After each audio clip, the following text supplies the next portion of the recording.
اب کی بار بھی وہ آدمی مینیجر کے دفتر میں تھا۔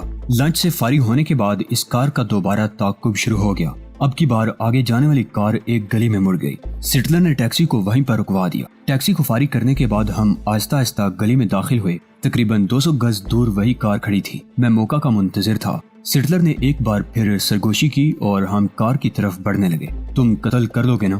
وہ میری طرف جھکتا ہوا بولا، لیکن میں خاموش تھا۔ قتل ایسا گنونا فعل میرے بس کے باہر کی بات تھی۔ میں تو صرف کارروائی پوری کرنے اور وقت گزارنے کے لیے سٹلر کے ساتھ چلا آیا تھا، اور مجھے یہ امید تھی کہ کسی کو قتل کرنے کی نوبت نہ آئے۔ کیا بات ہے، خاموش کیوں ہوں؟ سچی بات تو یہ ہے کہ میں کسی انسان کو قتل کرنے کا تصور بھی نہیں کر سکتا، لیکن میں نے تو سنا ہے کہ تم پہلے ہی ایک آدمی کو قتل کر چکے ہو۔ سب الزام ہے، ابھی نئے ہو نا، اس لیے جھجکتے ہو، ورنہ جس حیثیت سے تمہیں تنظیم میں شامل کیا گیا ہے اس میں قتل و غارت تو معمولی بات ہے۔ وہ تو ٹھیک ہے، لیکن موجودہ صورتحال میں ہمیں پہلے ہی بہت دیر ہو چکی ہے۔ اگر یہ کام تم انجام دے دو تو اس سلسلے میں ملنے والا تمام تر معاوضہ میں تمہیں دے دوں گا۔ وعدہ؟ بالکل، تو لاؤ پسٹل مجھے دے دو، سٹلر نے بےتابی سے کہا، اور میں نے پسٹل اسے تھما دیا۔ ہم نے کار کا جائزہ لیا۔ کار خالی تھی۔ سٹلر نے نگاہ اٹھا کر اس عمارت کو دیکھا جس کے آگے کار کھڑی تھی۔ تم یہیں کھڑے رہنا اور ٹھیک 3 منٹ بعد اندر چلے آنا۔ سٹلر نے مجھے ہدایات دی اور عمارت کے اندر گھس گیا۔ اس وقت میرا دل زور زور سے دھڑک رہا تھا۔ دل چاہتا تھا کہ یہاں سے بھاگ نکلوں، لیکن میرے پاؤں میں بہت سی بیڑیاں پڑی ہوئی تھی جو میرے فرار کی راہ میں حائل تھی۔ قتل کی معاونت کرنا بھی قتل ہے۔ ہو سکتا ہے کہ یہ کوئی بے قصور آدمی ہو۔ ایسے آدمی کے خون سے ہاتھ رنگنے کے بعد ضمیر کی خلش سے کون آدمی نمٹے گا؟ ٹھیک 3 منٹ بعد میں بوجھل قدموں سے دروازے کی طرف بڑھنے لگا، لیکن ابھی دروازے کو ہاتھ بھی نہ لگایا تھا کہ سٹلر بوکھلایا ہوا باہر نکلا، اور اس کی حالت دیگرگوں تھی۔ کیا ہوا؟ یہ وہ تو نہ تھا جو گرینڈ ہوٹل کے مینیجر کے پاس بیٹھا تھا؟ اس کے حلق سے بمشکل آواز نکل رہی تھی۔ تو کیا چھوڑ دیا اسے؟ قتل کر دیا؟ مجھے بعد میں اس کی شکل دیکھنے کا موقع ملا تو پھر اب کیا ہوگا؟ چلو چلے آؤ، ہیرالڈ سے کہہ دیں گے کہ اسے قتل کر دیا، سٹلر نے کپکپاتے ہوئے لہجے میں کہا، اور میرا ہاتھ پکڑ کر تیزی سے چلنے لگا۔ یہ پسٹل تم اپنے پاس رکھ لو۔ اس نے پسٹل مجھے تھما دیا اور میں نے اس خونی پسٹل کو کوٹ کی جیب میں ڈال دیا۔ غلط آدمی قتل ہونے کی وجہ سے میری رہی صحیح ہمت بھی جواب دینے لگی اور نتھنوں سے ٹھنڈی آہیں خارج ہونے لگی۔ تم جیسے گدھوں کو تنظیم میں کس نے شامل کیا ہے؟ اچانک میں نے کوفت سے کہا۔ خاموش، خدا کے لیے خاموش ہو جاؤ۔ ہیرالڈ کو ہرگز نہ بتانا، میں تم سے کوئی معاوضہ نہیں لوں گا۔ اب کیا پروگرام ہے؟ پہلے کسی ہوٹل میں چل کر اپنے حواس درست کرتے ہیں، پھر کچھ سوچیں گے۔ سڑک سے ہم نے ٹیکسی لی اور اس ٹیکسی نے ہمیں ایک اچھے سے ہوٹل میں پہنچا دیا۔ سٹلر کی حالت ابھی تک نہیں سدھری تھی اور میرے چہرے پر بھی ہوائیاں اڑ رہی تھی۔ بکنگ کلرک نے تشویشناک نظروں سے ہمیں دیکھا اور کافی دیر تک ہمیں گورتا رہا۔ جی میں آئی کہ اس ہوٹل میں نہ ٹھہرے۔ کلرک کی نظریں مجھے اپنے اندر دنستی ہوئی محسوس ہو رہی تھی۔ ہم نے ایک کمرہ کرائے پر لیا۔ یوں لگتا تھا جیسے اس کمرے کو ہمارے لیے خاص طور پر خالی کر دیا گیا ہے۔ سٹلر نے بھی حیرت زدہ نظروں سے کمرے کے اطراف کو دیکھا اور پھر راہداری کا موڑ مڑنے تک بکنگ کلرک کو عقب سے دیکھتا رہا۔ مجھے یہ کمرہ مشکوک سا معلوم ہوتا ہے، اس نے ادھر ادھر دیکھتے ہوئے کہا۔ ٹھہرو، ذرا تسلی کر لوں کہ ہماری باتیں کہیں اور تو نہیں سنی جا رہی۔ اس نے اپنی جیب سے ایک سمت نما آلے جیسا ایک آلہ نکالا اور پھر اس کو آن کرتے ہی اس کے منہ سے ایک گٹی گٹی سی چیخ نکل گئی۔ انتہائی طاقتور ٹرانسمیٹر، اس کے حلق سے کپکپاتی ہوئی آواز نکلی، اس کمرے میں موجود ہے، اس نے کہا، اور میرا کلیجہ اچھل کر حلق میں آ گیا۔ وہ سالے کو مختلف کونوں خدروں سے لاتا ہوا میری طرف بڑھنے لگا اور پھر میرے قدموں میں بیٹھتا چلا گیا۔ تمہارے جوتوں میں ٹرانسمیٹر، اس کی حیرت زدہ آواز نکلی۔ مجھے ہی نہیں، ان لوگوں کو بھی تمہاری اصلیت پر شک تھا، اس لیے مجھے تمہارے ساتھ بھیجا گیا تھا۔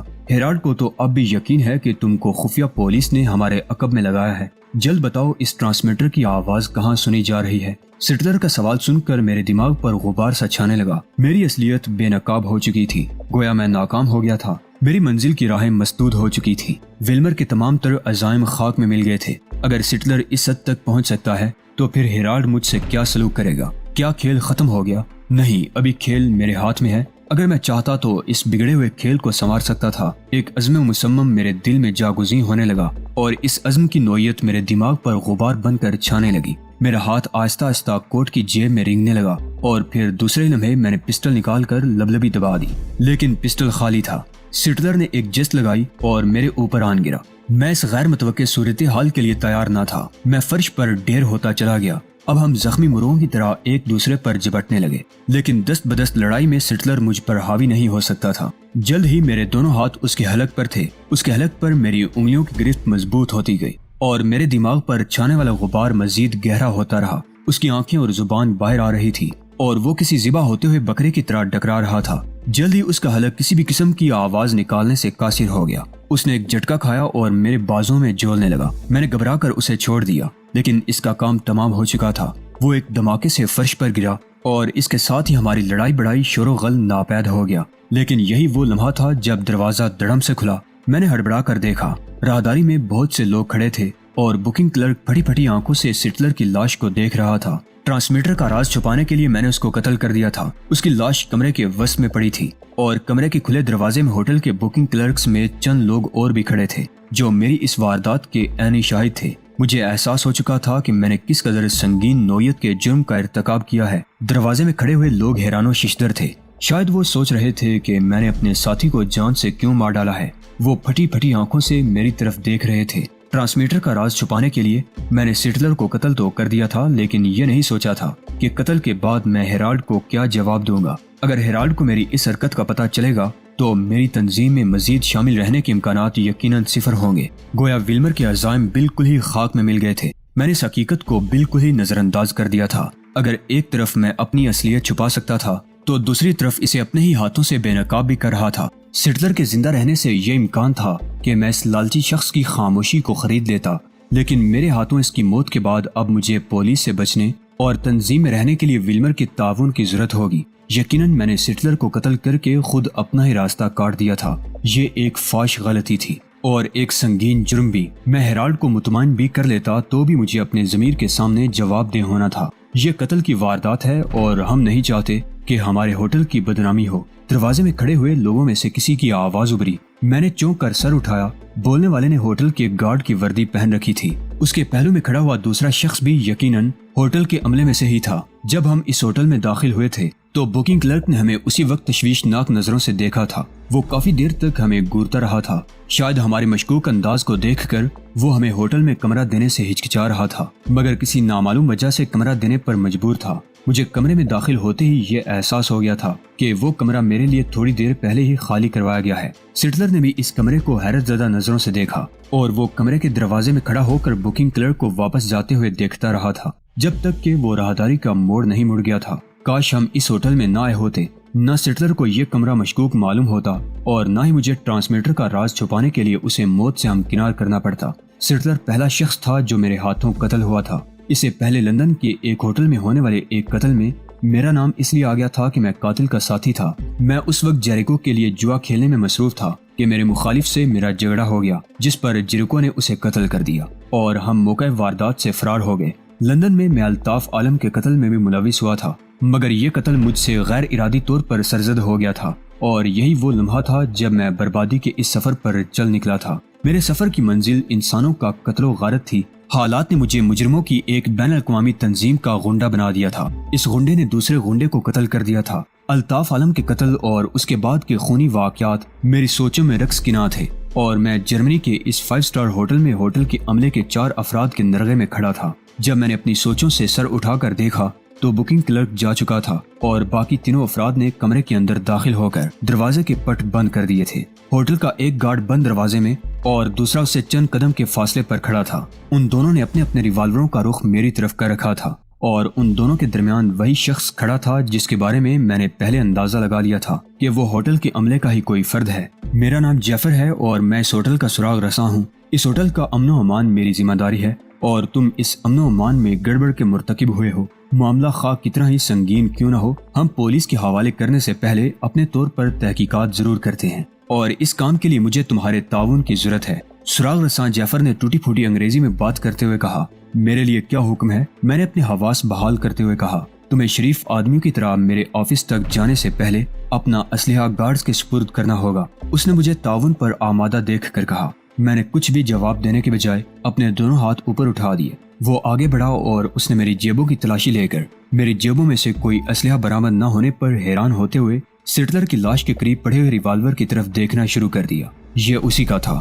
ہوٹل میں داخل ہونے سے تھوڑی دیر پہلے اس نے مجھے دیا تھا، خالی نکلا۔ میں نے آہستہ سے کہا، تو یہ کارنامہ تم نے کیسے سر انجام دیا؟ اس نے سٹلر کی لاش کی طرف دیکھتے ہوئے کہا، اپنے ہاتھوں سے۔ بظاہر تم اتنے خوفناک تو نہیں لگتے۔ خوفناک ہوں بھی نہیں، تاہم اپنی حفاظت کا فن جانتا ہوں۔ تمہیں راہداری سے گزر کر گراؤنڈ فلور کے آخری کمرے تک جانا ہوگا۔ راستے میں فراری کا نتیجہ یہ ہوگا کہ یا تو تم ان گارڈز میں سے کسی کے بے آواز ریوالور سے نکلنے والی گولی کا نشانہ بن جاؤ گے، یا پولیس کے ہتھے چڑھ کر جیل میں پہنچ جاؤ گے، جبکہ ہوٹل کو بدنامی سے بچانے کے لیے ہم کوئی دوسری راہ بھی نکال سکتے ہیں۔ وہ مجھے معنی خیز انداز میں دیکھتا ہوا مسکرایا۔ آپ مجھے اتنا بھی احمق مت سمجھے مسٹر جیفر، چلیے اپنے آفس تک میری رہنمائی کیجیے، میں نے دروازے کی طرف بڑھتے ہوئے کہا۔ جیفر کا اشارہ پا کر گارڈ نے بند دروازے کا پٹ تھوڑا سا کھول کر باہر جھانکا۔ شاید وہ راہداری میں کسی کے نہ ہونے کا اطمینان کر کے لائن کلیئر دینا چاہتا تھا۔ اس نے اپنے پیچھے دروازہ کھلا چھوڑ دیا۔ اس کے بعد میں کمرے سے نکلا اور اس کے پیچھے چل دیا، جبکہ میرے عقب میں دوسرا گارڈ اس طرح باہر نکلا کہ اس کا دایاں ہاتھ اس کے کوٹ کی جیب میں تھا اور جیب خاصی وزنی دکھائی دے رہی تھی۔ اس کا یہ انداز میں نے راہداری میں نکلنے والے پہلے گارڈ کے پیچھے بائیں ہاتھ مڑتے ہوئے پیچھے کی طرف نظر گھما کر دیکھ لیا تھا۔ جیفر نے اپنے پیچھے راہداری میں نکل کر کمرے کا دروازہ لاک کر دیا اور ہمارے پیچھے پیچھے بڑھا۔ میں نہایت اعتماد سے ان لوگوں کے ساتھ تعاون کر رہا تھا کہ میرے لیے یہی صورتحال سب سے بہتر تھی۔ سٹلر کا قتل چھپتا اور اس کے قاتل کے طور پر میرا نام سامنے آتا تو میرے لیے تنظیم میں رہنا دشوار ہو جاتا۔ اگر ہوٹل کی انتظامیہ ہوٹل کو بدنامی سے بچانے کے لیے اور سٹلر کی لاش کو ٹھکانے لگانے کے لیے مجھ سے تعاون چاہتی تھی تو یہ بات خود میرے حق میں بھی بہتر تھی۔ ایک دوسرے سے تھوڑا فاصلہ رکھ کر ہم آگے پیچھے چلتے ہوئے گراؤنڈ فلور کے آخری کمرے تک جا پہنچے، جو بقول سٹلر کے ہوٹل کا سیکورٹی روم تھا۔ کمرے میں پہنچ کر جیفر نے اپنی جیب سے چابیوں کا ایک گچھا نکالا اور ایک الماری کو کھولا جو بظاہر کپڑوں کی الماری تھی۔ اس الماری میں کچھ کپڑے بھی ٹنگے ہوئے تھے، تاہم یہ الماری کپڑوں کی الماری کے علاوہ کچھ اور بھی تھی۔ کپڑے ایک طرف ہٹا کر جیفر نے الماری کے پچھلے حصے میں نصب میکانزم کو کچھ اس طرح ہاتھ سے چھیڑا کہ الماری کا پچھلا حصہ اپنی چوکھٹ سے الگ ہو کر اوپر دیوار میں جا کر غائب ہو گیا، اور ایک ایسا زینہ میرے سامنے آ گیا جو نیچے کسی تہہ خانے میں جا کر ختم ہوتا تھا۔ جیفر نے ہاتھ کے اشارے سے مجھے زینہ اترنے کو کہا۔ میں ہچکچایا اور ہونکوں کی طرح کھڑا اس کا منہ تکنے لگا۔ مجھے تذبذب میں دیکھ کر اس کے ہونٹوں پر ایک مسکراہٹ پھیل گئی۔ مجھ پر اعتماد کرو دوست، تم کو مجھ سے کسی نقصان کی توقع نہیں رکھنی چاہیے۔ لیکن میں اس کی بات ختم ہونے سے پہلے ہی اپنا پاؤں اس پراسرار زینے پر رکھ چکا تھا۔ پہلے زینے پر پاؤں پڑتے ہی میرے آگے تمام زینے روشن ہو گئے۔ میں تیز تیز قدموں سے زینہ اترتا چلا گیا۔ میرے سامنے ایک بہت بڑا ہال موجود تھا جس کی مشرقی دیواروں میں 3 دروازے نصب تھے، اور یہ دروازے اس بات کے غماز تھے کہ اس ہال سے ملحق اور بھی کمرے موجود ہیں، اور ان کمروں کے دروازے نامعلوم کہاں کہاں کھلتے ہیں۔ جیفر میرے پیچھے نہیں آیا تھا، بلکہ میرے عقب میں الماری کا دروازہ بھی بند ہو گیا تھا، اور اس ہال میں بھی کوئی زیرو موجود نہ تھا۔ شاید انہوں نے سٹلر کی لاش کو ٹھکانے لگانے تک مجھے اس جگہ محصور کر دیا تھا۔ مجھے اس بات کا پختہ یقین تھا کہ میرے ساتھ بیتی جانے والی ان باتوں کو ویلمر محسوس کر رہا ہوگا۔ کیا اس صورتحال میں ویلمر میری کوئی مدد کرے گا؟ شاید اب اسے مجھ سے کوئی امید وابستہ نہ ہو اور میرے ساتھ لگائی ہوئی اس کی تمام امیدیں ختم ہو چکی ہوں، اور شاید اب اس کے نزدیک میری اہمیت بالکل صفر ہو چکی ہو۔ ویلمر اس زاویے سے بھی سوچ سکتا ہے کہ میں نے سٹلر کو قتل کرنے کا جو پاگل پن دکھایا ہے، ایسی حرکت کا عادہ میں کسی بھی دوسرے وقت دوبارہ کر سکتا ہوں، لہٰذا مجھ سے ایسے تشویشناک حالات میں عقل مندی یا معاملہ فہمی کی توقع رکھنا فضول ہے۔ ویلمر کی نظروں میں گر جانے کا تصور کر کے مجھے اپنے آپ پر بے پناہ غصہ آ رہا تھا۔ اگر میں چاہتا تو ٹرانسمیٹر کے ذریعے وہیں پر کھڑے کھڑے ویلمر کو مخاطب کر سکتا تھا، لیکن ویلمر سے براہ راست کوئی بات کرنے کی مجھ میں ہمت نہیں تھی۔ میری بات تو ویلمر تک پہنچ سکتی تھی، لیکن میں ویلمر کے خیالات سے بے خبر ہی رہتا۔ یقیناً وہ مجھ سے بہت سخت ناراض ہوگا۔ میں نے ایک بار پھر ہال کمرے میں نگاہ ڈالی اور اطراف میں کھلنے والے بند دروازوں کی طرف بڑھا۔ میں نے ان تمام دروازوں کو ایک ایک کر کے دیکھا۔ یہ سب دروازے لاک تھے۔ ایک طرف ایک میز اس طرح لگی ہوئی تھی جیسے یہ کوئی آفس ہو۔ میز کے آس پاس کرسیاں پڑی تھیں اور میز کے اوپر ٹیلی فون اور کچھ اسٹیشنری بھی موجود تھی۔ میں ٹیلی فون کی طرف لپکا، لیکن اس کا ڈائلنگ سسٹم ندارت تھا۔ غالباً یہ فقط کالیں وصول کرنے کے لیے تھا۔ عین اسی لمحے جب میں حسرت سے ٹیلی فون کو تک رہا تھا، اس کی گھنٹی بج اٹھی۔ دوسری طرف جیفر تھا۔